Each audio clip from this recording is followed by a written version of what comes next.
We are on the world's largest cruise ship, the Icon of the Seas, and today we're going to share with you our honest first impressions of this brand new ship.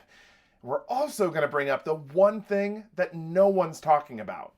This video is brought to you by GoPort. We recently tried GoPort's Fly, Snooze, and Cruise package to take us to our cruise from Port Canaveral.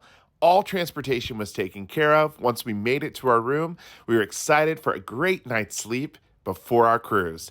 The next morning, GoPort met us in the lobby, took our bags, and walked us directly to our bus, which was going to take us to the cruise.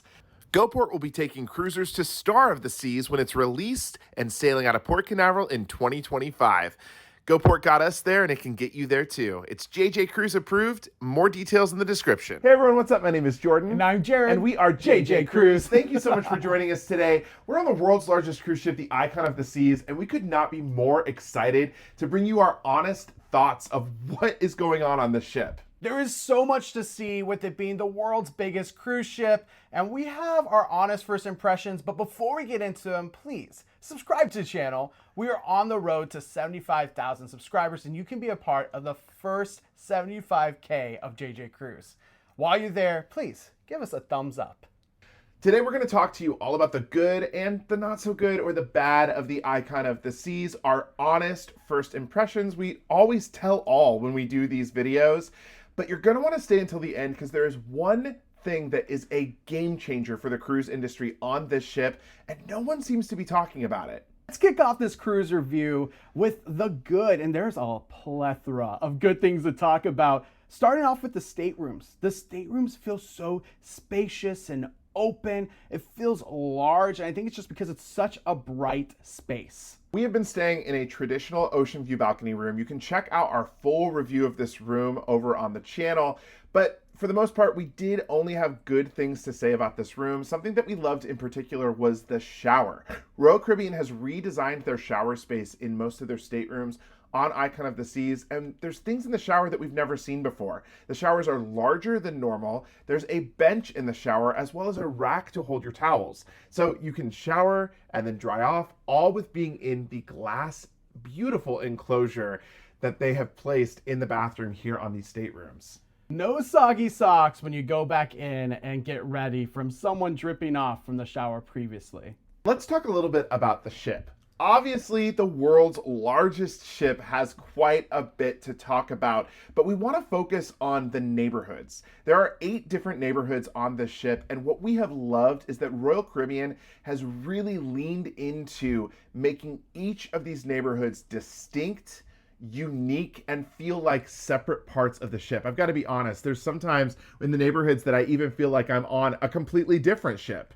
Yeah, the vibes are just so fitting for what that neighborhood's meant for. For example, there is Thrill Island, where you have Category 6 water park as well as a lot of activities, whether it's the sports court or maybe the rock climbing wall or Crown's Edge. And throughout that Category 6 water park, you have thunderstorms coming through Thrill Island mixed in with the music, which really livens up and makes it an adventure every day. Another area that we have just been blown away by is the Surfside neighborhood. Now, this neighborhood is almost like the opposite of the solarium. It is the kids section on the ship. The kids have an entire neighborhood fully devoted to them with a massive splash pad, restaurants, a mommy and me bar, as well as breathtaking ocean views. The Surfside neighborhood is tucked away at the back of deck 7, so it really is kind of separated from the other areas of the ship.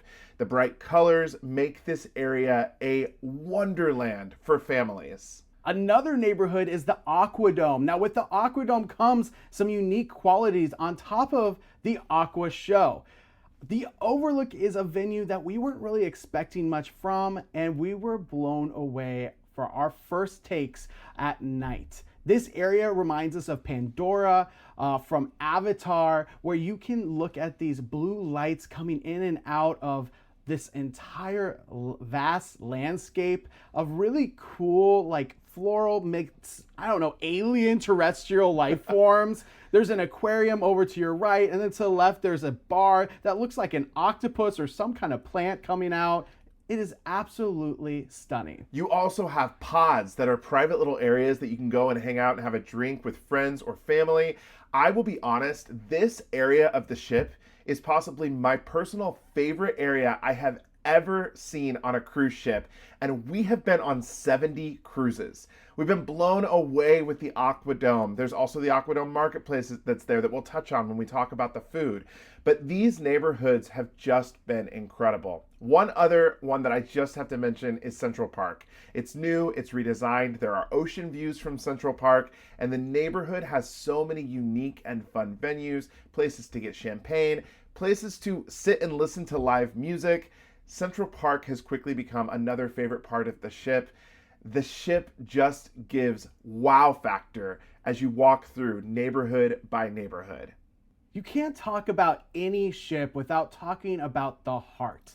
And the heart is the promenade, the esplanade, the grand foyer, whatever you may have on your ship. Well, for the promenade of this ship, it is stunning, open, spacious. What they have done with the promenade is really make sure that every venue is open. Not closed off, not walled in. It is really open, and it is 2 levels. So yes, you can make it all the way across from one end to the other on both the first level and the second level, which is something that we don't get with all Royal Caribbean ships. We've been really impressed with this promenade. It feels like a true evolution from the Oasis class. And of course, the crowning jewel of the promenade is the Pearl. They have really evolved Promenade Cafe into this Pearl Cafe, which is a space that you can go and hang out. It's a great place to work if you have to come on a ship and bring a laptop or work. There are bites, there's grab and go food, there is coffee. The Pearl truly has it all. But one of the things that people have just been raving about is the ocean views. This is one of the first times we have seen incredibly dramatic, sweeping ocean views from a Royal Promenade. I don't know if a promenade can honestly get much better than this, because we have just been amazed. Every time we walk in there, it is another part of the ship that truly just makes us feel like we are on an iconic cruise ship. One really big concern before getting on board this cruise ship is how connected it really is. Is it going to be so separate that's going to be hard to get from one neighborhood to another? It is the world's biggest cruise ship, so this is a valid concern, but we were pleasantly surprised of how connected it is. There are a lot of staircases that you can go just from one level to another, to go from one neighborhood to another. There are escalators. The elevators are so friendly to get from one area to another as well. This is something that is truly needed for a ship of this size, and we are pleasantly surprised at how connected they are. If you want to watch a full walkthrough, we have a full tour and walkthrough of this ship so you can see for yourself how the flow works from one deck to the next. You can check that out over on the channel. Let's talk about one of my favorite things, the eats and the food on board. Now, the question has come up a lot. Is this ship going to nickel and dime you, and is there going to be the need to spend a lot of extra money when you come on board? While there are plenty of venues and food types that you can pay for like the extra elevated experience, there is free food in every single neighborhood. That's right, complimentary eats throughout the ship. You don't have to worry about paying for a thing. We want to specifically call out AquaDome Market because there are multiple different food stations, from mac and cheese to Mediterranean to Asian food to crepes to small sandwiches and salads.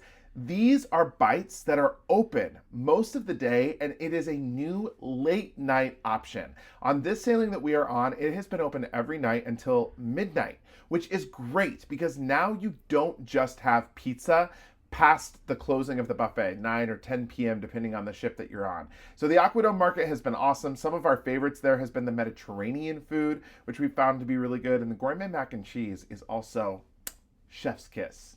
One venue we have to call out for not just food, but the actual views, and that is Coastal Kitchen. This is only if you book into a suite, and let me tell you, I've never wanted to be in a suite more than being in Coastal Kitchen. The views are of the AquaDome. So yes, if you have a show at night, you can actually view that Aqua Show through your dinner table in Coastal Kitchen. It is absolutely breathtaking. Let's chat about entertainment. We've not gotten to see a ton of entertainment since we've only been on the ship for 3 days. However, we did get to see the brand new ice skating show. Now, the new ice skating rink here on Icon of the Seas is in the round. So it's a circle, which is kind of a more traditional ice skating rink. And last night, we got to see the show Starburst. Y'all, when I say this show is not to be missed, it is not to be missed. It is a true spectacle. There are things from juggling to obviously ice skaters, as well as incredible technology, a starburst, and all of a sudden there is so much to see on this ice skating stage that moves and transforms into different places and ways to be a part of the true periodic table. We've gotten the question so much, is the price point worth it for Icon of the Seas? After we saw the ice skating show last night, I looked at Jared and I said, this is where you're getting your money's worth. The entertainment is top level. It's better than a lot of the shows that we've seen in Las Vegas, and we've been to Las Vegas several times. I truly think the entertainment factor here is something that is important and you are not going to want to miss when coming on Icon of the Seas. I cannot wait to see the rest of the shows. We're going to get to see all the rest of the shows next week. And then at the end of the week, we're going to bring our full review. So we'll talk a lot more about the Wizard of Oz, the Aqua Show, what else is on board in terms of the spectacle. So we can't wait to see more, but yeah, that ice skating show was phenomenal. We come on cruise ships for so many reasons, but one of them has to be the live music. We love live music, and on Icon of the Seas, you can find live music throughout the ship. Whether it be jazz music, Latin music, maybe bandstand, if you will. There's also club DJ mixes as well as karaoke. And there's even a dueling piano bar. Really, you can get your fix of music anywhere you look. And we really love that. Yeah, the music venues have been incredible. We've tried to sit through as many music sets as we possibly can.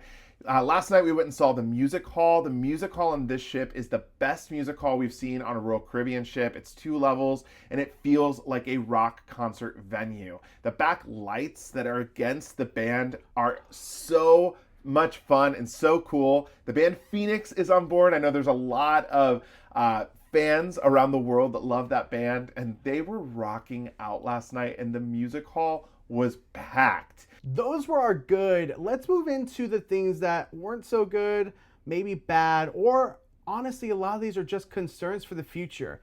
Given the fact that we're not at full capacity, some of these have to do with what if the ship is at full capacity. And at the end, we'll talk about the one thing no one's talking about that could be a true game changer for the cruise industry. Something that is very noticeable when coming on Icon of the Seas is the bright colors, especially up on the pool decks. There are bright colors everywhere. Thrill Island and Chill Island are full of bright greens, reds, blues, yellows, and it is incredible. It feels like a tropical vibe. I think one of the things that we are interested to see over time is how they keep these colors bright and not faded. Yes, these colors need to be vibrant, they need to be clean, they can't be faded or dirty, and that is one concern we have for the future. The beauty is, we're in today, we're in the present. It is not a worry for now, but in a few years from now, we're curious to see what Icon will look like. One concern we have for when the ship is closer to full capacity is the actual venue of Absolute Zero. This venue is a little tucked away. You have to go through a shop and then through Playmakers to get to this ice skating rink. Now, of course, people can get there. It's not hard to get to, but when there's a large crowd getting into the venue or out of the venue, you do have to go through those 2 other places. And if there's a lot of crowd in Playmakers or shopping, it is a little congested. Another area that seems like it could be congested is the AquaDome market. Now, like we said, there's all these little food places in kind of a very small hallway.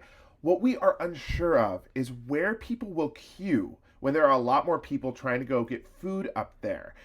The space is quite tight and it's pretty small, and maybe they plan on just turning over things so quickly that there will never be long lines. That could very well be the case, but we could also see it becoming quite congested with long lines coming off of each of these food places with really no place for the lines to go. One area that we were able to try out within this quick 3-day time period was Dueling Pianos.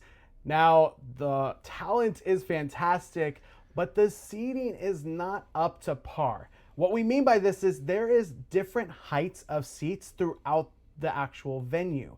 What this means is you could have a table with chairs behind someone that's at a high top, a full bar, or even someone standing up against a pole with a bar set for drinks. This means that you could get prime seating early and then actually have someone come late, sit in front of you, and be taller and block your view. This has been something that we've seen in other venues on other cruise ships where people have been upset because someone blocks their view. We hope this isn't the case. This is a piano bar for it, goodness sakes, but it is something that we are concerned about. We recently just did a full food review on board at Base Camp. We filmed it, so that's going to be coming out to you very soon. But one of the concerns that we have is the prices up there. You'll have to watch our full review, so we break down every single item on the menu and the price point. But there's one thing we'll just kind of give away right now. There's a burger up there that is $11 extra, and it frankly is just not worth it. So we're wondering if the prices up at Base Camp will change. If you are going up there, there's some food items that are good and some food items that are worth it, but that burger is definitely one that I would never pay $11 for. Since we were able to try out Starburst, the ice skating show on the ship, we were able to actually sit in that venue and take in a show. One thing we noticed is similar to some of the other ice skating venues on other ships, there are poles that can block your view and seats in the audience. Now, this is something that you can't really get away with otherwise. You can't build a venue without poles to hold up the venue above you that has a ton of people walking across. But it's something to note because we want to make sure that you get there early enough to not get blocked by a pole. That was our bad. Before we get into the one thing that no one is talking about, we do just want to remind you, we are both travel agents. We're actively booking people on this ship, on Icon of the Seas. So if you're interested in taking a trip with your significant other, maybe your family or just yourself, and coming on board Icon of the Seas, head on over to www.jjcruise.com and we would be happy to get you booked. It's time. We have to talk about the one thing that no one has mentioned, and we are shocked by the fact that no one's mentioned this. This could actually change the build of new cruise ships from here on out for the rest of the cruise industry. It's no secret that there's new elevators on board. There's been a lot on social media about these new elevators, the innovation of how these elevators work. If you aren't aware, you press a button on a screen, it tells you what letter to go to, and then you walk over to that letter elevator and get in the elevator. That's not what we're going to be talking about, although we do think the elevators have been working quite well while we have been on the ship for 3 days. What we want to talk about is the elevator lobbies in relation to the staterooms. This change has been needed for a long time and would be so welcomed on so many cruise ships today. And that is having the elevator bank encapsulated so there aren't any dings or noise coming from those waiting for elevators or just arriving on elevators and waiting in the elevator banks. The way that this is formed is there are actual elevator lobbies that are in the round, so all the noise is encapsulated in the banks of elevators. Just to ensure no noise gets to the staterooms, there are actual lobbies or hallways connecting the elevator banks to the stateroom hallways or corridors, and the difference is so noticeable. Gone are the days on Icon of the Seas where you have to be worried if you get a stateroom close to an elevator bank because of noise. These staterooms set very far back from these elevator banks, and they are separated, like Jared said, through these corridors. It is genius innovation and incredible design. It was something that I noticed as I was doing the walkthrough of our actual ship tour, was how far back the staterooms actually were from the elevators and how quiet the corridors of the staterooms are. If you're coming on Icons of the Seas, this is going to be something that you might not notice, but when you actually remember that some other cruise ships have elevators where you can see people's staterooms when you're inside the elevator, it truly is genius design. And we have to say bravo to Royal Caribbean because we think that this is such a game changer for the cruise industry. Those were our honest first impressions. Reminder, we're gonna have a full cruise review after the maiden voyage of Icon of the Seas coming up in about a week or so. So stay tuned, make sure you're subscribed to the channel. Make sure you have all the notifications set up to all and not just some, so you are notified the next time a video drops. Let us know your comments below though. What are your initial thoughts of Icon of the Seas? It is the world's biggest cruise ship, and we know there's a lot of chatter of if it's gonna be right for them. On first impressions, it's right for us. Yeah, we have loved this ship. We've been blown away. I know I've said that a few times on this initial review, but we think that the Icon of the Seas is truly iconic. Thank you so much for watching. Don't forget to leave a comment, and until next time, see ya!